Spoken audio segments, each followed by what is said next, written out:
Hari ini firman Tuhan yang akan saya bagikan diambil dari 1 Samuel yang saya beri judul Bitter or Better. Nah, kalau kita lihat bahwa kisah di dalam 1 Samuel itu diawali dengan sebuah kesedihan atau pergumulan yang dihadapi oleh Hana, ibu dari Samuel sebelum dia mendapatkan anaknya. Dan di 1 Samuel 2 ayat 6 dikatakan bahwa orang ini mempunyai, jadi waktu itu Hana itu punya suami dan suaminya itu ternyata bukan punya satu istri. Nah, kita bisa baca ya. 1 Samuel 1 ayat 2 sampai 6. Orang ini mempunyai 2 istri, yang seorang bernama Hana dan yang lain bernama Penina. Penina mempunyai anak tetapi Hana tidak. Orang itu dari tahun ke tahun pergi meninggalkan kotanya untuk sujud menyembah dan mempersembahkan korban kepada Tuhan semesta alam di Silo. Di sana yang menjadi imam Tuhan ialah kedua anak Eli, Hofni dan Pinehas. Pada hari Elkana mempersembahkan korban, diberikannya kepada Penina istrinya dan kepada semua anak-anaknya yang laki-laki dan perempuan masing-masing sebagian. Meskipun ia mengasihi Hana, ia memberikan kepada Hana hanya satu bagian, sebab Tuhan telah menutup kandungannya. Tetapi madunya selalu menyakiti hatinya supaya ia gusar, karena Tuhan telah menutup kandungannya. Jadi Elkana itu memiliki 2 istri. Yang pertama adalah Hana dan madunya adalah Penina. Bedanya Hana itu tidak punya anak atau mandu, sementara Penina itu punya keturunan. Dikatakan mungkin ya anaknya itu lebih daripada 2 sebenarnya, karena dibilang bahwa anak-anak laki-laki dan perempuan. Nah, tapi setiap tahun Hana dan Penina ini meskipun tidak tinggal bareng, tapi mereka selalu ketemu. Di mana karena mereka itu selalu mempersembahkan korban syukur kepada Tuhan di Silo. Jadi kalau sekarang itu Yerusalem, tempat bait Allah, mereka memberikan ucapan syukur. Sebelum ada Yerusalem, ibu kota dari kerohanian umat Israel itu di Silo selama 300 tahun. Kemudian akhirnya dipindah ke Yerusalem. Oleh karena itu, karena Elkana merupakan seorang ekstrim, mereka memberikan persembahan syukurnya itu di Silo. Dan setiap kali di Silo, ketika mereka mempersembahkan korban syukur, ketika mereka mau memberikan yang terbaik untuk Tuhan, Hana tuh selalu terhimpit sebenarnya. Kenapa? Karena dia akan ketemu sama madunya, yaitu Penina. Kemudian dikatakan di ayat ke-6, madunya selalu menyakiti hatinya supaya ia gusar. Jadi setiap tahun kayaknya Hana itu udah expecting, pasti madu saya itu akan membuat hati saya gusar, akan menyakiti hati saya. Dan memang kecenderungan manusia itu adalah seseorang yang ingin bersaing, ingin terlihat lebih baik, ingin dirasa paling hebat, sampai akhirnya kecenderungannya itu kita seringkali menjatuhkan, meremehkan orang lain, ngomongin orang lain dan lain-lain. Apalagi ini terjadi di antara 2 istri, 1 suami 2 istri. Makanya di sini kita bisa belajar ya, udah cukup 1 istri aja, 1 aja kan nanti 1 aja mungkin bisa mendatangkan kepusingan, apalagi 2, karena yang 2 ini bisa saling bentrok. Nah, tapi dari sini kita bisa belajar ya, bahwa ternyata ada orang yang secara sengaja bisa saja menyakiti hati kita. Dan banyak juga orang yang tidak sengaja menyakiti hati kita juga. Dan dari sini kita bisa belajar ya, kalau memang kita merupakan seseorang yang tersakiti secara tidak sengaja oleh orang lain, berarti kita harus belajar mengampuni. Kalau kita adalah orang yang menyakiti secara tidak sengaja, berarti kita harus diingatkan untuk terus menjaga hati kita, menjaga pikiran kita, menjaga perbuatan kita, menjaga perkataan kita supaya tidak menyakiti orang lain. Tapi kalau kita punya pikiran untuk dengan sengaja menyakiti hati orang lain, kita harus bertobat. Jangan sampai pikiran kita, perkataan kita, perbuatan kita dengan sengaja menyakiti hati orang lain. Nah, tapi hari ini kita mau belajar dari Hana ya. ketika hatinya tersakiti, meskipun itu secara sengaja, Hana tuh sebenarnya punya dua pilihan, untuk menjadi bitter atau pahit, atau untuk menjadi better. Dan hari ini kita akan melihat respon Hana terhadap Penina ketika hatinya tersakiti. Apa yang Hana lakukan ketika hatinya tersakiti? Yang pertama, dia merendahkan hatinya di hadapan Tuhan. Ayat 10 dikatakan, dan dengan hati pedih ia berdoa kepada Tuhan sambil menangis terseduh-seduh. Apa yang dilakukan oleh Hana ketika ia tersakiti? Ia merendahkan diri di hadapan Tuhan. Ia datang kepada Tuhan, berdoa kepada Tuhan dengan hati yang pedih. Dan firman Tuhan berkata, ketika kita merendahkan hati kita di hadapan Tuhan, maka Tuhan itu akan meninggikan kita. Dan ketika kita merendahkan hati kita itu menyatakan, Tuhan, saya tuh sakit hati nih, saya tuh rasanya pedih hati saya punya pergumulan yang menghancurkan hati saya pedih, hati saya remuk. Tuhan itu akan menghampiri dan menolong kita. Ingat, Mazmur 34 ayat 19 berkata, Tuhan itu dekat kepada orang-orang yang patah hati, dan ia menyelamatkan orang-orang yang lemah jiwanya. Kadang ketika kita sedang sakit hati, pedih hati, susah hati, yang kita lakukan itu bukan merendahkan hati kita, tapi yang kita lakukan itu bukan mendatangi pada Tuhan, tapi datangin orang-orang, terus ngomongin kesusahan kita, ngomongin kepedihan hati kita untuk mendapatkan belas kasihan orang. Jangan menjadi seperti orang seperti itu. Datang sama Tuhan, dapatkan belas kasihan daripada Tuhan. Dan Tuhan bilang, kalau kamu datang dengan remuk hati dalam pergumulan, aku akan dekat sama kamu. Aku akan menyelamatkan kamu, orang-orang yang lemah jiwanya. Karena itu kita dari Hana belajar ya, ketika kita tersakiti atau ketika kita punya kesulitan, datang sama Tuhan, rendahkan diri di hadapan Tuhan dengan berdoa. Dan kalau kita lihat dari Hana, kita bisa melihat bahwa dia itu berdoa dan bernazar. Nazar adalah janji seseorang untuk melakukan sesuatu jika tujuan yang diinginkannya itu tercapai. Ayat 11 dikatakan, kemudian bernazarlah ia, katanya, Tuhan semesta alam, jika sungguh-sungguh engkau memperhatikan sengsara hambamu ini dan mengingat kepadaku dan tidak melupakan hambamu ini, tetapi memberikan kepada hambamu ini seorang anak laki-laki, maka aku akan memberikan dia kepada Tuhan untuk seumur hidupnya, dan pisau cukur tidak akan menyentuh kepalanya. Jadi ketika Hana berdoa, dia bernazar untuk menyatakan kesungguhan hatinya. Tuhan, saya benar-benar nih dengan sungguh merendahkan hati datang kepada Engkau. Saya bernazar, dan nazarnya dia adalah apa? Dia akan memberikan anaknya yang nanti akan memberikan itu seumur hidupnya untuk Tuhan. Dan yang kedua, dia akan menyerahkan anaknya itu sebagai nazir Allah. Kalau kita sering dengar ya bahwa orang yang tidak pernah dipotong rambutnya itu sama hanya Simson, enggak. Sebenarnya nazir Tuhan itu, Samuel juga merupakan nazir Tuhan. Karena pisau cukur tidak pernah menyentuh rambutnya sampai usia tertentu. Nah, kalau kita berdoa secara bernazar, sesungguhnya itu kita menunjukkan sesuatu kesungguhan hati kita. Emang benar-benar kita itu merendahkan hati kita, butuh pertolongan Tuhan, butuh bantuan kita. Dan sebuah kalimat yang bagus untuk diingat adalah push, ya, pray until something happen. Jadi kita berdoa itu dengan sungguh-sungguh, dengan tidak jemu-jemu. Pray until something happen. Apa yang akan terjadi? Perubahan. Perubahan apa yang terjadi? Mungkin situasi kondisi kita dari yang sakit, pedih hati, kurang enak kondisinya berubah menjadi kondisi yang baik. Tapi mungkin juga perubahan yang terjadilah perubahan hati kita.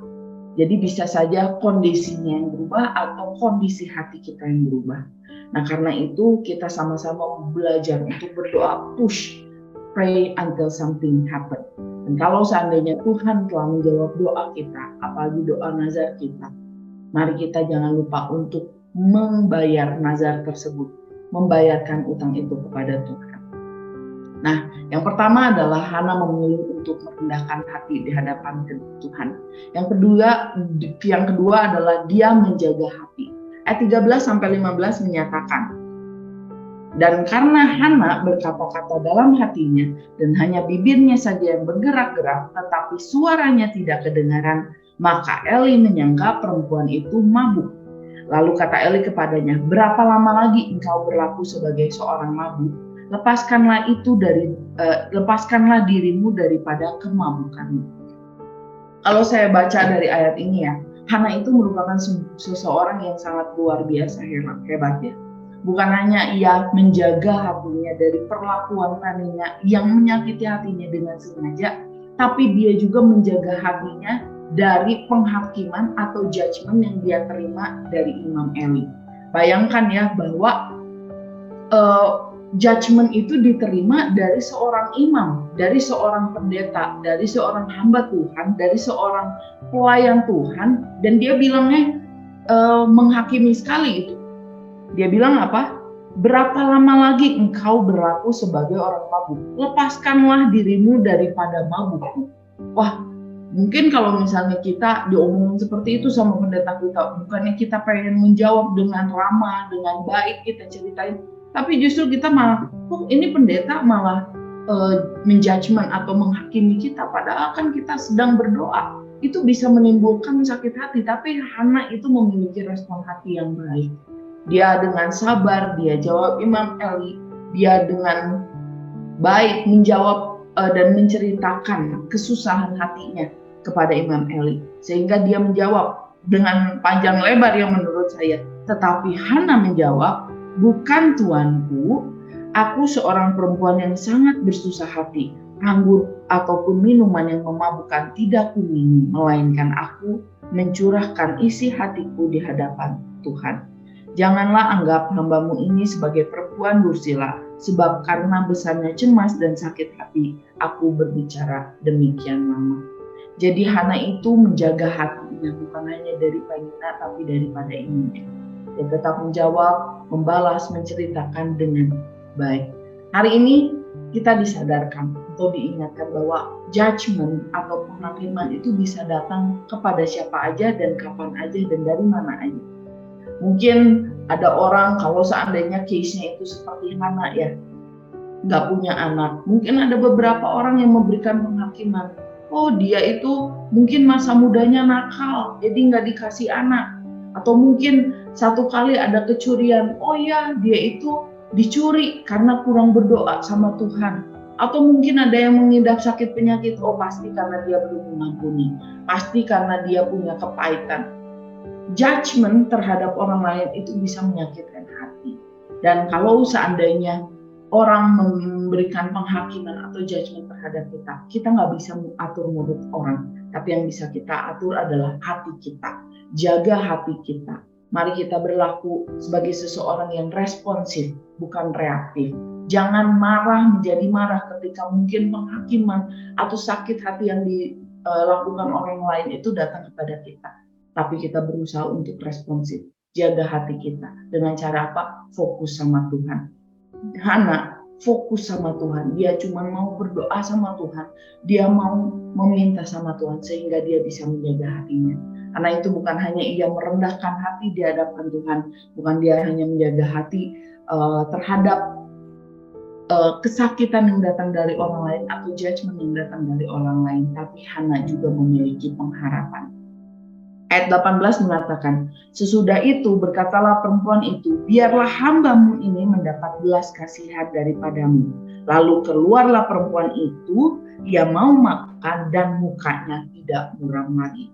Bapak Ibu, ketika Penina itu menyakiti hati Hana secara sengaja pada waktu itu, ketika dia diremehkan oleh Penina, sungguhnya Hana ini udah tidak mau makan. Mukanya sangat muram. Tapi kemudian dia berdoa, dia mendekatkan diri kepada Allah, dia merendahkan hatinya di hadapan Allah, dia menjaga hatinya, dan kemudian dia tahu di dalam doa itu bahwa dia punya pengharapan. Dan seketika itu juga setelah dia selesai berdoa, apa yang terjadi? Dia mau makan lagi dan mukanya tidak muram lagi. Bapak Ibu Saudara sekalian, pengharapan merupakan hal yang membedakan kita antara orang percaya dan orang yang tidak percaya. Ketika kita di dalam Tuhan, ketika kita tahu menaruh pengharapan kita pada orang yang atau pribadi yang tepat, sebenarnya kita memiliki kekuatan yang baru. Ketika kita menaruh pengharapan kita di dalam Tuhan, kita memiliki kekuatan untuk melewati segala hal. Karena dari sana kita tahu bahwa Allah itu selalu bekerja, turut bekerja dalam segala hal yang terjadi dalam hidup kita untuk mendatangkan kebaikan. Dan ketika kita hidup dalam pengharapan di dalam Tuhan, kita itu memiliki kepercayaan bahwa janji Tuhan itu ya dan amin. Dan kita bisa menunggu dengan sabar karena kita yakin bahwa Tuhan itu akan menepati janji-janjinya. Dan seperti yang kita tahu dari kisah Hana, untungnya Hana memilih untuk menjadi better dan bukan menjadi bitter. Dan akhirnya Tuhan menjawab doanya, Tuhan ingat doanya, dan kemudian dia melahirkan seorang anak, yaitu Samuel, yang pada akhirnya Samuel tumbuh menjadi seseorang yang sangat luar biasa dipakai Tuhan memberkati banyak orang. Hari ini kita belajar ya dari Hana. Ada dua pilihan ketika kita mungkin sedang tersakiti, menerima penghakiman atau dalam pergumulan, antara kita menjadi bitter atau menjadi better. Itu semua ada di tangan kita keputusannya. Kita mau menjadi lebih baik atau menjadi lebih pahit. Itu semua adalah pilihan kita. Tapi hari ini kita diingatkan oleh Hana. Melalui Hana kita belajar untuk memilih menjadi better. Dengan cara apa? Dia merendahkan hati di hadapan Tuhan. Instead of datang kepada orang lain dan menjelek-jelekkan orang tersebut atau yang menyakiti. Yang kedua, kita belajar untuk menjaga hati dengan tetap fokus kepada Tuhan. Dan yang ketiga, dia memiliki pengharapan di dalam Tuhan. Karena itu, pilih dengan bijak terhadap setiap hal yang mungkin terjadi dalam hidup kita, terutama yang tidak enak. Mau jadi bitter atau mau menjadi better. Hana memilih untuk menjadi better, sehingga dengan demikian dia bisa menghasilkan seorang keturunan yang luar biasa, memberkati banyak orang, sehingga nama Tuhan dipermuliakan. Karena itu, sebelum kita memulai aktivitas kita nggak tahu apa yang akan terjadi 1 menit, 2 menit, 5 menit, 10 menit, berjam-jam kemudian. Hari ini kita diingatkan, pilih better dibandingkan bitter. Pilih sesuatu keputusan yang mendatangkan hal yang lebih baik daripada yang lebih pahit. Yuk sama-sama kita tundukkan kepala kita mau berdoa. Bapak, terima kasih Tuhan untuk firman Tuhan hari ini yang sama-sama mengingatkan kita semua. Sebelum kami menjalani hari ini, kami mau memiliki komitmen untuk mengambil langkah better daripada bitter ya Bapak. Ajar kami ya Tuhan untuk terus memilih yang sesuai dengan kehendak-Mu. Ajar kami Tuhan untuk bisa terus merendahkan hati kami di hadapan Tuhan. Menyerahkan kekhawatiran kami, kesakit hatian kami, kesedihan kami hanya kepada Engkau Tuhan. Ajar kami untuk mencari belas kasihan-Mu bukan dari belas kasihan orang lain Bapa. Selain itu ya Tuhan, ajar kami untuk kami terus bisa menjaga hati kami ya Tuhan. Menjaga hati kami dari mungkin perkataan atau perbuatan orang yang secara sengaja atau tidak sengaja menyakiti hati kami. Mungkin kami menjaga hati dari judgment atau penghakiman yang diberikan kepada orang lain. Kami nggak bisa ya Tuhan mengatur mulut orang. Kami nggak bisa mengatur perbuatan orang. Tapi hari ini kami diingatkan, kami bisa mengatur hati kami untuk menjadi responsif dan tidak menjadi reaktif Tuhan. Dan Tuhan, biarlah kami terus memiliki pengharapan di dalam Engkau. Karena kami percaya pengharapan-Mu memberikan kekuatan bagi kami. Pengharapan-Mu membuat kami percaya bahwa janji-Mu adalah ya dan amin. Terima kasih Tuhan untuk firman Tuhan hari ini yang menguatkan, mengingatkan kami ya Bapa. Biar kami bisa terus hidup sesuai dengan jalan-Mu, biar nama-Mu dipermuliakan.